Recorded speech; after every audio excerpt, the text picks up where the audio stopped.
I was raped by a pastor in Redeemed Christian Church of God.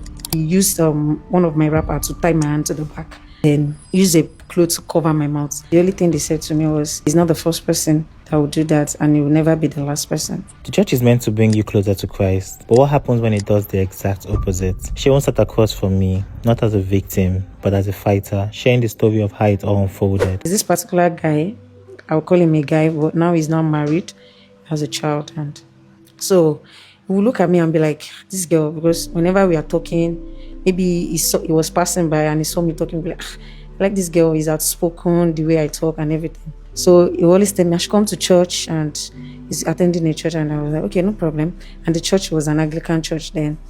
So when I get there, I was just being observant, and I was looking at them. Later, I just asked a question that, is there any place that I can stay in the church? The guy said yes, that the vicar, because the Anglican church always have a place for their reverends or their pastors to come and stay. So I told them that this is how I've been living. I'm living with my mom and my stepfather. After that, so before moving in with them, when we talked, they were like, the man and the wife were like, no, you are going to be great in life, me looking at you and everything like that. So they asked me to call my mom. I called my mom. They talked with my mom. They said the same thing to my mom, that she just allowed them to groom me and mentor me. The Anglican? Yes, the Anglican people, yes. Okay. So I started living with them. I was careful and everything. So there's this particular day. They have 2 sons, but none of them lives with us. But they do come to church every Sunday. So there's this blessed Sunday that the women, after the whole church of it, they were having meeting. So I was like, well, let me just go home. So when his son now came, he knocked on my room. I should come and give him food. So I was warming his food, wanted to put it in a plate. When he now told me that, no, I shouldn't put it in a plate, that I should pack it for him, that he's taking it to his own house. Okay. I said, okay. So what I noticed was he was just going and coming back. While I was dishing the food, he went outside to the main gate because I was hearing his voice. Maybe he was calling his dad, I don't know. So he now came back inside the kitchen. That was when he was like, was acting funny. And he started, even the plate I was holding, because I've already packed it in a ceramic plate for him already. The plate got broken. And that was how we started dragging inside the room, and inside the whole kitchen, from the kitchen to my room. And that was when the whole thing started. He started beating me, was telling me. And the least he did was he used one of my wrappers to tie my hand to the back. Then used a cloth to cover my mouth.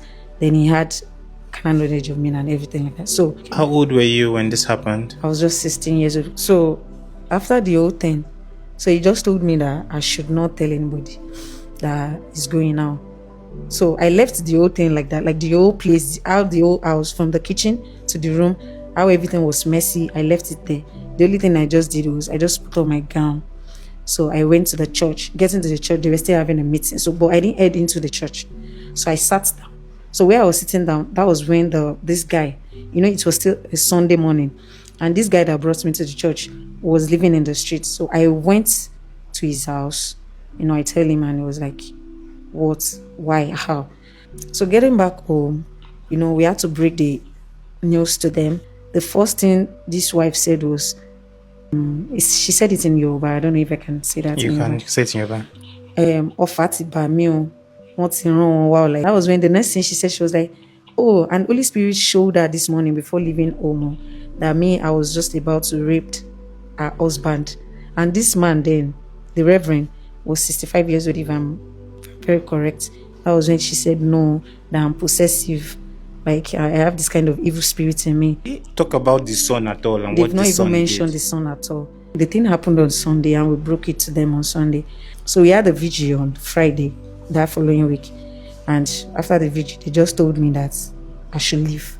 That I should leave the house. I just said, okay, thank you, ma. I went to my grandma's place to stay. So getting to my grandma's place, someone that just gave her life to Christ and still fighting it. So I was like, I should look for a church. So that was when I saw this Redeemed Church. Getting to the Redeemed Church, they had a vigil. So it was through the vigil I came.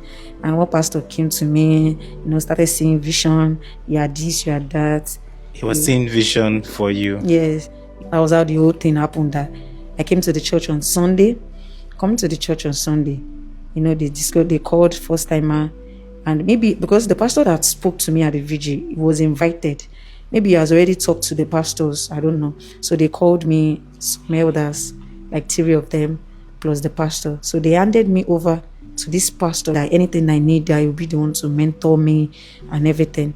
So they started jam-packing me with spiritual activities, that I should do this, I should join this, I should be prayer warrior. And At that point, this Redeemed Church, did they have like knowledge of what happened in the past church that you attended? Yes, because I later discussed it with them at that same spot. So this fateful day, this man called me on phone and told me that we're having a vigil and the meeting point is at the church. He told me that the reason why he's calling me was because they've already had a meeting. They had a meeting and they were like, this sister does not have money or financial assistance, that he would be the one to take me there. So around 8, I flashed him. He called back. I told him that, sir, I'm already on my way. He said I shouldn't come to the church, that I should come to another place. He gave me an address. And that address he gave me, there was also a Redeemed Church there also.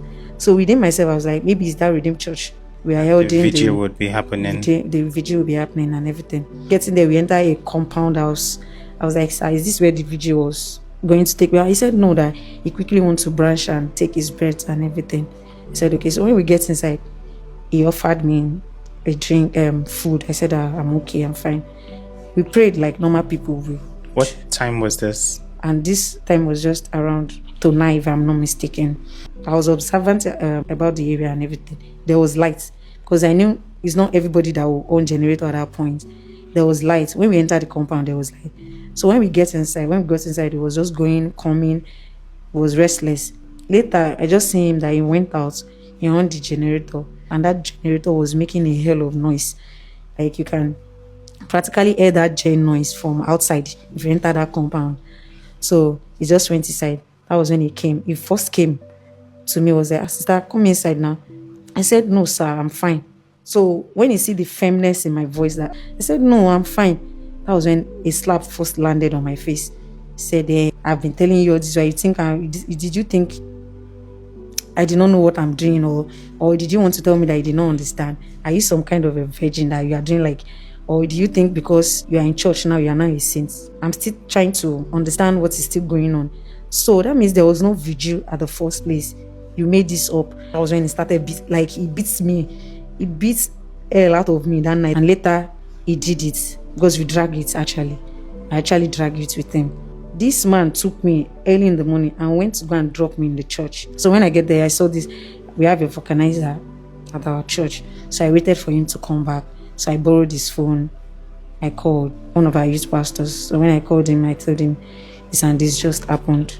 They said, okay, they will do something about it. So that Sunday, it was a Friday, so that Sunday, I didn't come to church that Sunday. They called me. So when I came, after the church service, I came after church service. We got to the pastor's rooms upstairs. So everybody was sitting down and they were discussing. I think they've discussed before I came in. So when I came in, I sat down. And the first question they asked me was I his girlfriend? The first question they asked you after was the first their question. pastor raped you was... That was the question. They asked me that, was I his girlfriend? Okay. And I told them that, didn't you all knew his fiancé? I look like his fiancé. They're like, I shouldn't talk rudely to anybody, that they understand what happened. I should put my emotion aside. I left angrily. Like that, in the midst, I just stood up. I left. That day in the evening, this man called me with another number and tell me that, have I seen what happened? That no matter what, I'll be the one to be at the shameful side. That I'll be the one that will be embarrassed. So that was how the whole issue went. And that was how I stopped going to church since that year. Right now, how is the healing process for you? The healing process, I cannot say I'm healed. Because anytime I pass through any Redeemed church, or I pass through and I saw a pastor talking, I'll just look at them and be like, everybody's the same. Because at this point, I still think about it every now and then. I want to end with just telling you that I hope you know you're not possessive. I hope you know that there is nothing in you that makes stupid people do stupid things. Like, don't ever get to a point where you blame yourself for the actions of stupid people. Like, you don't deserve what happened to you, and there is nothing in you that pushed them to not have self-control. So I hope you don't blame yourself. I really hope you don't. You heard everything that this lady said in that video. I don't know whether it happened. I don't know whether it does not happen. Nobody knows. Maybe it is some kind of to create content. These days people can just post anything just to get engagement on their platform. Now, let's assume it happens. For me, I am not surprised if it happens, because I have been hearing similar stories, similar cases like this, where pastors and reverends always grip their members, always force themselves on their church members. I have heard similar stories. This thing you just watching, and this is to tell you the kind of thing that is happening in church. There are still many of them happening, and some will still happen again. This one I just say because the girl come out to express herself, to tell a story of what happened to her. There are still so many ones that is happening, and there are still so many ones that have happened that we don't know, that we are not aware of it. That's to tell you this kind of a thing they happen for church, yo. So if they go make you open your eye, they go make you open your eye, especially the girl child, because they are the one that is always the victim of all these people forcing themselves on them, pastors, reverends forcing themselves on them. Open your eyes. For me, out of 100%, I believe 80% that it can happen. Out of 100%, I believe 80% that this thing can happen. So I don't know about you. It can happen. If today is the first time you are coming across my page, you're coming across me on this platform, don't forget to subscribe, hit the subscribe button, comment, like, and share. Until I see you in my next video. Thank you.